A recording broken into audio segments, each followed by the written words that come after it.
അപ്പോൾ ഈ അമിത വൃത്തി വരുമ്പോൾ തന്നെ ചിലപ്പോൾ കൈ കഴുകുമ്പോൾ, ബാത്റൂമിൽ കയറുമ്പോൾ മണിക്കൂറുകൾ എടുക്കുന്നവരുണ്ട്.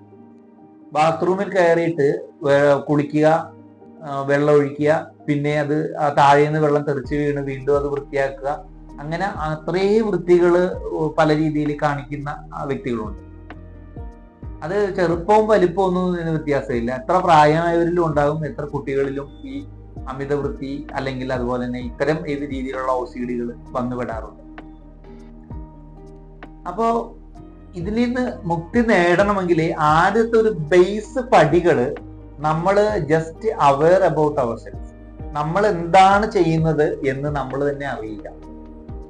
നമ്മളിപ്പോ ഏത് രീതിയിലാണ് കമ്മ്യൂണിക്കേറ്റ് ചെയ്യുന്നത്, ഏത് രീതിയിലാണ് നമ്മൾ ഈ OCD നമ്മളിൽ ഉൾപ്പെട്ടിരിക്കുന്നത് എന്ന് വ്യക്തമായി അറിയുക എന്നുള്ളതാണ് ആദ്യത്തെ സ്റ്റെപ്പ്.